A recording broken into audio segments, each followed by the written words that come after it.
So you're thinking about booking a trip to Portugal, or maybe you've already got one booked, and you're looking for some tips and tricks on visiting this small but very beautiful and incredibly diverse country in Western Europe. I've got some fun tips and tricks that you definitely want to know before you head to Portugal. Get yourself a glass of water, maybe a coffee or a tea, settle in because I have a lot to share with you. Hi, my name is Jessica. If you're new here, hello, welcome.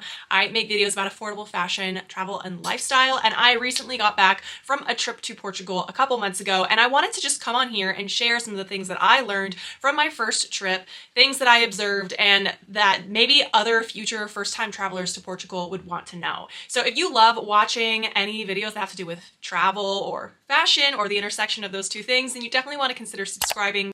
I also just want to preface this video by saying the advice I'm going to give is going to come from myself. I'm an American. Some of these tips may be more addressed to my fellow Americans as they travel to Portugal, but most of them will be relevant to anyone. If you have any questions, definitely drop them in the comments below. And if you have any tips about traveling to Portugal that maybe I forgot or didn't share in this video, please feel free to put those in the comments too, so that everybody, including myself, can learn, because I may be going back early next year. I'm very excited. Number one thing to know about Portugal, it is one of the safest countries in the world. In fact, it's, I believe, the fourth most safe country. I was in Portugal. I never felt at any point that I was in any sort of risky sort of situation, or that people there are all very warm and friendly. But just like anywhere else, that doesn't mean that there isn't still petty crime. So you definitely want to make sure that you always have an eye on your belongings wherever you are, especially if you find yourself in a very touristy area, that's the prime place where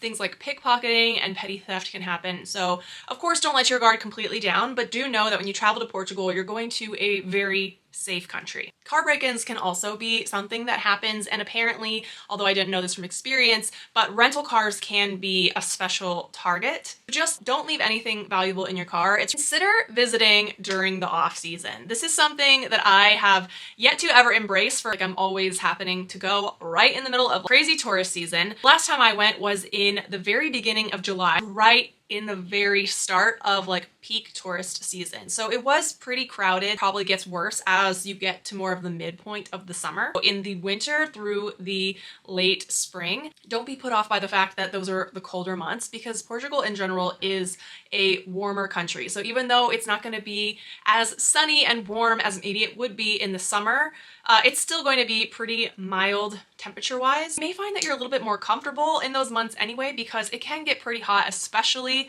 in the southern parts of Portugal. So going in the off times may also just be a little bit more comfortable temperature-wise if you're someone who doesn't really enjoy being outside in the heat. If you visit during the off-season, not only will a lot of the big touristy areas not be as crowded, and you won't be waiting in super long lines for things, and you'll also find that airfare and hotel prices are a bit cheaper, so you can save some money by not going to tourist destinations during their peak tourist season if you can help it. If you're going to Portugal and you want to visit multiple cities or regions of the country, don't mistake its small size for the fact that you can just pop around super easily. I was there, we went to Lisbon, and 2 days there. We spent 3 days in Cascais and Sintra, and then we spent 3 days in Porto. Now, Lisbon and Cascais and Sintra are super close to each other. It's only about 30 minutes by car or train. However, if you're going from Lisbon to Porto or Porto to Lisbon, they're pretty far apart from each other, and getting to and from those more far-flung places can take time. So you're going to want to factor that in to the overall duration of your trip. Factor in travel days, and maybe for every day that you have a travel day, add an extra day of your trip so that you're not really cutting into your time in some of those places. We went from Sintra to Porto, and it took 3 hours by bus. And if you take the train, it can be roughly the same amount of time as well. If you take a flight, which is definitely a much more pricey choice from Lisbon to Porto, it's only an hour, but then again, you also have to factor in the time that it takes you to get a ride to the airport, get to the airport an hour early, check in your bags, go through security, land at the next airport, get your bags from baggage claim, get a ride, all of that. So make sure to factor in those travel times to your trip so that you're not cutting into your time being able to explore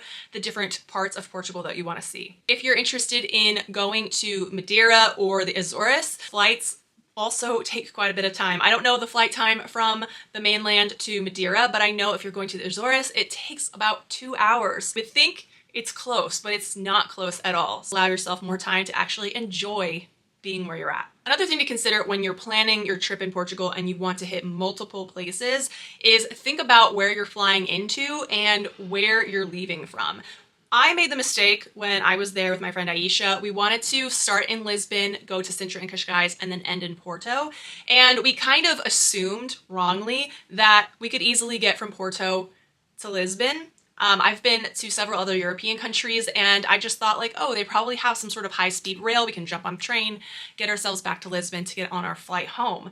Well, we ended up having to book a flight from Porto to Lisbon in order to make it to the Lisbon airport to catch our flight back to the US, but also to not cut our time short in Porto. We could have definitely left Porto a day early, taken a bus or a train, so it would have taken more time, and then put ourselves up in a hotel for a night in Lisbon before getting on our flight, but that would have cut into our time in Porto. So instead of doing that, we decided to pay a bit extra to be able to fly so that we could do it in the quickest, most efficient way possible. But again, you want to really think about and be intentional with how you're scheduling your trip so that you're doing it in the most efficient way possible and also take into consideration the amount of time that it does take you to get around the country. Now let's talk about getting to and around Portugal. Portugal has several airports all over the country and 3 international airports: Lisbon, Porto, and Faro. Most likely you'll probably fly into Lisbon because that seems like it's the biggest one, but if you have a choice and it makes sense for your trajectory of where you want to go, and it's available to you, I would suggest flying in and out of Porto. I found the Porto airport to be a lot easier to navigate. It seemed a lot newer and a lot nicer. So if it makes sense, maybe check out flights to the Porto airport because it was actually a really nice airport. Let's talk getting around the country. First of all, of course, you've got trains. I found that Portugal, when I was looking into trains, specifically on my trip from Lisbon to Porto, they did not seem like the most amazing options, and apparently the rail in Portugal is good and it's dependable, but it's slower than other European countries that you might be used to. Like, for example, when I've traveled in Italy, they have some really great high-speed rail there, which is awesome. It doesn't have quite as much of that. There are train routes that run all throughout Portugal, and most major cities and towns are able to be connected throughout the train lines, though not every town has a train station. If you cannot find a train that goes to a town that you're looking to visit, you might want to look into the buses.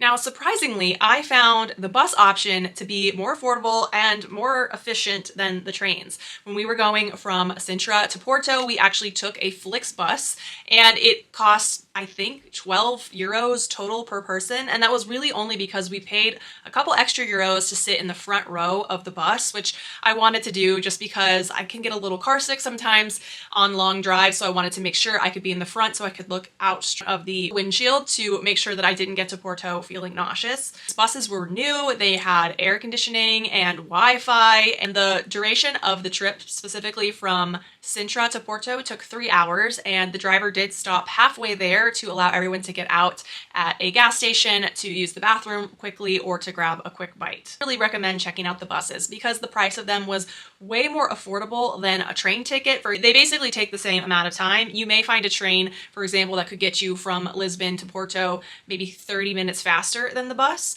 but for the amount of money you save and for the fact that it's basically the same amount of time of a trip, definitely go with the bus. Link down in the description box if you want to check out Flixbus, Now, you can also rent a car, but I would sort of suggest not to do this, especially if you're going to be in some of the larger cities. You won't really need a car if you're in places like Lisbon or Porto because they are either very walkable or they have great public transportation. If you want to rent a car, do it because you want to sort of have a road trip between different places and you want to have the freedom to go at your own pace and stop places.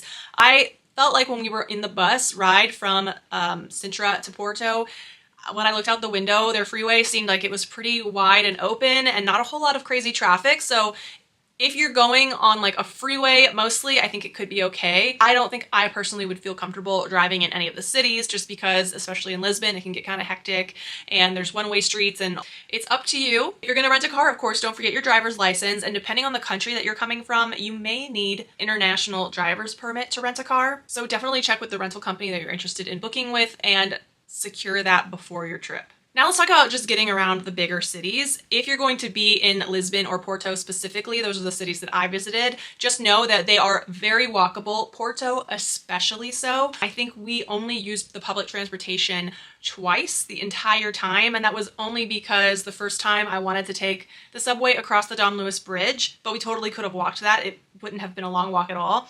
And there was another time we were coming back from the Crystal Palace Gardens and trying to get back to the historic city center, and it was a little bit further away, so we hopped on a bus to get us back into the heart of the city. When you're in Porto, you can purchase the Porto card, which you free access to their public transportation, as well as also discounted or free entry to some of the sites in Porto that you're probably going to want to check out. Be aware in Porto, if your hotel is in the thick of the historic city center, it may be located on a pedestrian only street. In the city center, historic city center of Porto, a lot of the streets are restricted as far as vehicles go. Uber or taxi may not be able to get you to like the front door of your hotel. In our case, that happened, and we had to lug our suitcases up a pretty steep but short street to get to our hotel, which is totally fine. A couple people definitely laughed at us struggling, but you know, I'll take a full responsibility for the fact that I'm an overpacker. You call your hotel ahead of time. They may have a porter service that can come meet you and help you if you're somebody who does need assistance with your bags. Lisbon is also a very walkable city, though it is a bit bigger than Porto. We did use their metro system quite a bit when we were staying in Lisbon, and I found it to be very easy to navigate and use. They don't have like a whole ton of lines. They might have like 3 or 4 total lines in their metro system, and they have a lot of interconnecting stops, so you can get all over the sort of historic center of Lisbon super easily and efficiently, just walking and using either their metro system, and then they also have those historic trams that you've probably seen photos of. Those are also included in their public transportation system, as well as buses. And much like Porto, you can get a Lisbon card when it gives you free access to the public transportation, as well as discounted and free admission to some of the major sites in Lisbon. This card costs 22 euros a day, and I felt like it was well worth it because we used it so much. You can book this online in advance, and you can pick it up straight away when you land at the Lisbon airport. They have a kiosk that's in the airport, like right after you walk out of the area where baggage claim is. Can't miss it. I'll put it here so you can see what it looks like, but you can go in, show them your confirmation number, and they give you your Lisbon card. In the case that your trip gets delayed and you've already bought your Lisbon card, just know that it's good for 1 year after the date of purchase, and it gets validated on the first day that you actually start using it. If you don't like the public transportation system, the bigger cities in Portugal do have Uber, and they also have another rideshare company that you should definitely download its app before you get there, and that is called Bolt. I found that Bolt was sometimes a better option than Uber. Sometimes there were situations where there just seemed like there was more drivers available on the Bolt app, and the prices were a little bit less expensive than Uber. Really didn't use this very much except for to get between the hotel and the airport, but you can also book a private transfer to get you from the airport to your hotel and your hotel to the airport, vice versa, if you would prefer. I actually found on Get Your Guide, which is a great tour company where you can get really amazing experiences for your trip. There's companies that offer private transfers that were super affordable, and in fact, we did this when we were going to the airport in Porto, and it was just so seamless because it's scheduled in advance, the driver shows up, and you do know that they're driving a car that's big enough to fit your luggage, which sometimes can be a little bit of a dilemma when you're just calling a rideshare on Uber or Bolt, because a lot of those European cars can be pretty small. So just keep that in mind as well if you're like me and you're an overpacker. And let's talk money. Portugal is on the euro, and I would comparison to France or Italy, 2 countries in Europe that I've been to pretty frequently. The prices of things in Portugal seemed pretty affordable. Like, that's not to say that there aren't certain places that you can go in Lisbon or Porto that are more upscale and more trendy that are going to have prices that are on par with being in parts of France and Italy. But I would say on a whole, just the prices of things in Portugal were actually affordable, and it's always a smart idea when you're traveling to another country not to come prepared with some cash of the currency that you're going to. So before I leave for a trip, I have a place here in Los Angeles. It is a currency exchange, and I think that they typically have the best exchange rate that I have experienced, and it's definitely a much more affordable exchange rate to change your money, for me to change my money there before I leave, than when you get to the airport and deal with the money exchange places there, because they're going to charge a higher exchange rate because you're kind of in a position where like all the option you have and they know it. Definitely look into ways to do this before you leave home. A lot of times if you go to your local bank, you should have other major currencies that are used depending on your bank and where you live.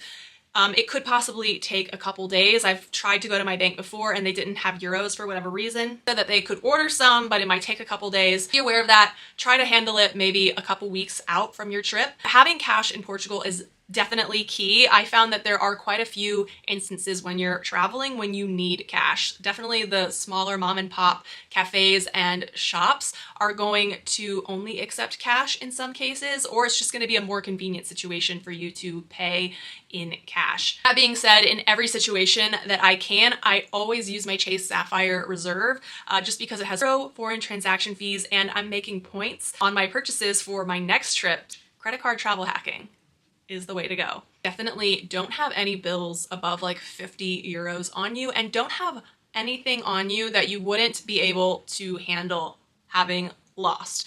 You know, we all put things down and forget about them, or, you know, there's always the chance of pickpocketing. So have on you enough that you think that you need for the day, and leave the rest safely in your hotel or Airbnb. If you do happen to get to Portugal without any local currency with you, there are ATMs everywhere. You want to look for multi-banco signs, so you can withdraw euros directly from your bank that way, or you can grab more if you run out. And in my research, I heard that you should avoid Euronet machines as their charges can be pretty extortionate. So if you know that to be true, definitely verify that for me down in the comments. It's also great to have cash on hand for when you're out and you want to possibly tip your waiter. Talk about tipping culture in Portugal, because I feel like tipping culture can vary from country to country, and it's just good to know like what is customary or expected in the country that you're going to. For the most part, tipping in Portugal is completely optional, but it's nice to give something a little bit extra to your server, your bartender, your taxi driver, etc. when you feel like you've had really good service. Your best bet is to just round your bill up by €1 or €2 when you're paying it. So for example, if you pop into a casual place and you have lunch and a glass of port wine and your bill comes out to €9.25, just round your check up to €10. Or if you're in a place that's a bit more upscale, a tip of 10% is more customary. But just make sure that you look at your bill when you're paying it, because sometimes you add a service charge, which is already included in your check. And in these cases, there's no need to leave an additional tip. Another thing to note, by law, you need to be carrying a photo ID with you when you're out and about in Portugal. That doesn't mean you need to carry your passport around with you everywhere. I certainly do not recommend doing that. I always leave my passport safely in the safe in my hotel room. And then I'll have my US driver's license with me when I'm out and about, so that way I have something on me in the case that I need it. You can also alternatively take a photocopy of your passport before you leave home and just have that in your bag when you're going out and about. Check out a fado show while you're in Portugal. Fado is so ingrained in Portuguese culture, and it's this beautiful form of music that really truly expresses the soul and the feeling of the Portuguese people. You can catch fado shows in all the major areas of Portugal, especially in Lisbon, Porto, and Coimbra. And there's lots of places where you can have dinner and catch a fado show at the same time. I have some links down in the description box of different tours that offer this and different experiences. So if you want to check those out, I'll have those linked below. But another great alternative is when you get to your hotel and wherever you're staying or your Airbnb, just ask your host or the receptionist at the front desk of a place that they recommend that you go to, as you want to find a place that's more authentic. And the locals will definitely know where to steer you for that. Apparently, if you're in Lisbon on a Sunday night, you can wander through the Alfama district and you may just happen upon people who are outside playing fado music and singing. So that could be a really cool experience too. To just learn some Portuguese. I try to learn key phrases in the language of the locals wherever I'm traveling. Of course, it's not feasible to like try to become fully fluent in a language, but I just find that it shows respect to the people who live there, that you are making an effort to try to speak their language to the best of your ability, and they're gonna hear you when you start speaking, and if they speak English, they'll probably know to speak to you in English, only applicable to English speakers, but it's just, to me, important to just make an effort and try. So learning phrases like hello, goodbye, please, thank you. A phrase that I really like to learn in the language of where I'm going is do you speak English? Just for situations where I have like more of a in-depth question to ask somebody and there's no way I'm going to be able to ask them in that language. Just knowing how to ask if they can speak English in their language, I think also is just a nice gesture. Definitely check out some videos here on YouTube for how to say these words. Portuguese, to me, I found to be very difficult to learn and figure out how to pronounce, but the longer I was there, the more it started to make a little bit more sense. I had the misguided notion that I know a little bit of Spanish, so I would kind of understand Portuguese. That is not going to be the case. Sometimes when you see things written out in Portuguese and you know Spanish, you might be able to understand it more when it's written, but when people actually pronounce it, it's not going to sound the same at all. As far as getting around and being an English-speaking person, most people in Lisbon all speak English. I don't think I encountered one person in Lisbon who didn't speak at least some English. Then when we went to Sintra and Cascais, especially in Cascais, because that is actually an area where a lot of Americans are moving to, apparently. There's a lot of English-speaking people in that area. The one place that I did find was Porto had fewer people that I encountered who were like completely English fluent, and there was a couple people that I sort of came upon who didn't speak any English whatsoever. So in the case of that, which it could happen, definitely have Google Translate app downloaded on your phone. I always make sure that that's on my phone before I go to another country where they speak a different language, because not only can you use it to sort of quickly translate things that you don't understand when you're reading it, but there's features on there where you can scan signs or menus in the other language and it will spit out on the screen what that says in English. And you can also speak into it in English and have it set for a certain language to speak out the translation of what you just said in that language. So if you're trying to converse with somebody who completely does not speak your language at all, that is one way that you can kind of get by, especially in a pinch when you really need to be able to talk to someone for any reason. Definitely look into festivals in Portugal before you book your trip and know if you are going to be there during one. And depending on the festival, it could enhance your trip or it could cause issues with your trip. And I say enhance because when we were there at the very beginning of June, there was certain festivals going on in Lisbon for certain saints. We didn't have the opportunity to do it. I wish we could have, but a lot of the locals were like, oh, if you go out in these neighborhoods, there's going to be street parties everywhere. People are going to be having a good time. So that would have been a really cool experience, and I wish we could have done it. But also know when these big holidays or festivals are happening, it can also mean that certain attractions or sites will be closed. So the first day that we were in Porto, it was Portugal Day, so the whole country was celebrating that, and some of the museums and churches were closed to the public on that day because people were off on holiday. So when those holidays happen, maybe scheduling your trip around them to allow for you to be able to see things, or scheduling your trip during them so you can go and experience what it's like in Portugal during that time. If you intend to visit museums or monuments, there's two things that you should be aware of. Number one, offer free admission on Sunday mornings or discounts the local tourist card, like the Porto card or the Lisbon card. Number two is most of those are closed on Mondays, so be aware of that if your trip does fall on a Monday. My next tip is see a football game, especially in Porto or Lisbon. Football is the national sport of Portugal and they are very passionate about it. So it could be such a fun thing to go and experience a football game if one is happening during your trip. It's also a great family-friendly activity that you can do if you have kids. Just don't call it soccer, because the Portuguese will not like that. You want to be aware of irregular business hours, which can occur especially if you're in smaller areas in Portugal. Businesses outside of main towns can keep irregular hours. Many shops, cafes, and restaurants might open late or close early. Bad weather can dictate opening hours, and some places will close down if it's too quiet. All right, here's some packing tips. My number one tip for packing is to make sure to bring good walking shoes with a good grip. First of all, you're going to be doing a bunch of walking, and you want to make sure that you have shoes that are comfortable that allow you to do that and not be in pain. But why I say with a good grip, Lisbon and Porto have these beautiful cobblestone sidewalks with all this intricate patterns, but they have been worn down by years and years and years and years of people walking on them. So they can be very slippery. And not only that, they can also be kind of uneven and unpredictable. There were several times when I slipped a little bit because of how slippery they were. So you just want to make sure your shoes have good tread.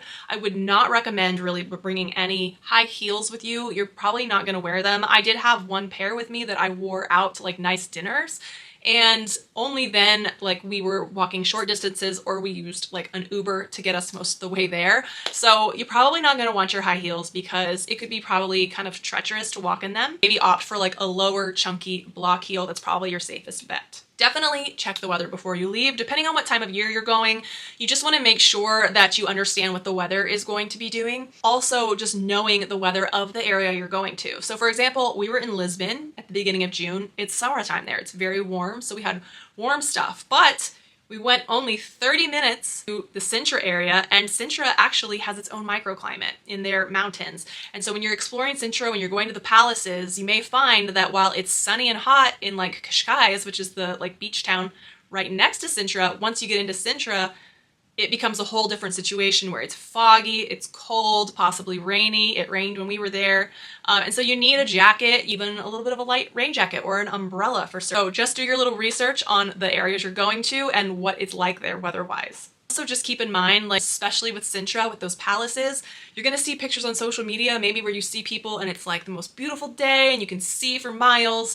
But what more likely is going to happen is it's gonna be foggy and you're not gonna be able to see very much. So just prepare yourself for either possibility to happen because you don't want to get there and be disappointed. Bring smart casual outfits. This goes out to my American friends. I feel like a lot of times when I travel in Europe and I see my fellow Americans out traveling too, I just want us to present ourselves a little bit better when we are in other countries, especially Europe. I vibe of Europe is more dressed up. In America, we are so casual. You dress super casually and you're wearing your like yoga pants, cargo shorts, and like t-shirt from, you know, the concert that you saw 20 years ago or whatever. It just, not only is it not cute aesthetically, it also makes you somewhat of a target for pickpocketers because you're clearly identified from a far distance as a tourist. Dressing nicer when you come to Europe, obviously you don't have to be like super dressed up. You still want to have like comfort level because you're going out sightseeing, but keep in mind just culturally Europeans tend to get more dressed up, so it's just better if you want to blend in more, have some nice, more smart casual outfits, especially for when you're going out to dinner. A lot of times in a lot of restaurants in Europe, people are dressed in a more smart casual fashion, and you don't want to be the person in the nice restaurant not dressed appropriately. Speaking of going to restaurants, let's talk about some dining tips and tricks. So nothing is for free when you dine out at a restaurant in Portugal. So a lot of times when you sit down at a restaurant, you maybe brought bread or some olives or different little nibbles by the waiter. These are things that typically, if you eat them, they will charge you a couple euros for them once you get your bill. So just know that if you do go ahead and dig into those little bites that you will be charged, and if you don't want them, you can just politely send them back. Another thing to know, especially for my US friends, is service at restaurants in Portugal and beyond Europe as a whole is slower than what we're used to at restaurants here in the United States. As a former waiter here in the US, you are definitely trained and encouraged at restaurants in the US to give quick service so that you can sort of get people in, get them their food, and get them out so you can get another table in your section so that you make more tips and also the restaurant is making more money by having more people sit at that table. The US in general, we tend to be very like go, go, go oriented, whereas culturally when you go to places like Portugal or other European countries, people tend to have a little bit more of a slower pace, and they also really do savor their meals. It's just more of a thing where you sit down and you experience it rather than something to be rushed through. In Portugal, you definitely have to ask for the bill when you're done and you're ready for it. The meal times are going to be different than in the US also. So lunchtime is usually between 2 and 3, and dinner, I mean, having dinner at 8 o'clock is kind of early. Usually like around 9 is when a lot of people are going to dinner. Always sort of research and see like what the area you're going to is really known for, and definitely make a point to try that. If you're a seafood lover, you're definitely going to have a great time when you're in Portugal. When you're in a restaurant and you want to order wine, you want to save a little bit of money, the house wine is usually very affordable and very delicious. Portuguese wine in general is so good. I make sure I'll look for on the menu if you see verde wine or green wine. It sounds weird and it's definitely not green colored. It's more of like a white wine, but it's something that's more specific to Portugal. This wine is going to be very acidic and crisp, slightly sparkling, and it's the perfect thing to order if it's been really hot outside that day. Of course, you can't go to Portugal and not try port wine, so definitely do try some different ports while you're there. There are 4 different kinds of ports. There is white, rosé, which is sort of like a newer style, tawny, which is more of like a caramelized sweet port, and ruby, which is the red port. If you're going to Porto, definitely consider taking an extra day to go into the Douro region and do a day trip to go try and experience all this different amazing port wines. I will put a link to a video which I did all about a day tour that we took from Porto to do this, and it was very affordable and so much fun. So if you're interested in possibly doing that, I'll link that video down below. If you're a vegan or vegetarian, be careful with the soup in Portugal. There's a soup that's like in a lot of restaurants and it's called caldo verde, which is Portugal's traditional vegetable soup, but don't be fooled because it's not vegetarian. It almost always will have sausage in it. If you are vegan or vegetarian, you may find that your options are kind of limited in Portugal. Just be aware you might be eating a lot of salads and omelets. Each region in Portugal is known for like a different food specialty, and it's usually dependent on the location and where it is in proximity to the ocean or not. So our coastal towns will have really delicious seafood dishes. When you go inland, they're gonna have some amazing pork dishes. So do a little research before you go to find out what is like the specialty that they're really known for there. And generally something that's really interesting about Portugal, a lot of the regions of Portugal, even like the really small areas, sometimes have their own signature pastry that they are known for. The most famous of which is the pastéis de nata, which originated at the bakery Pastéis de Belém, which is in Lisbon. Look into that as well if you love sweets. They make so many different incredible ones depending on where you are in the country. This has been a very long video, so if you're still here, thank you so much for sticking around. I hope you've learned a lot and you've taken all the notes. If you want to check out my vlogs of my time in Lisbon, Cascais, Sintra, and Porto, and the Douro region, I'll put those links down in the description box so you can go check those out to see all the things we did in those amazing places. If you like travel videos, don't forget to hit that subscribe button and then give this video a thumbs up if you found it helpful or informative. And drop me a comment. Let me know if you've got a trip planned and where you're going. I would love to talk to you guys down there. Thank you so much for watching. I'll see you guys over here on one of these Portugal videos, and if not, I'll see you on the next one. Bye!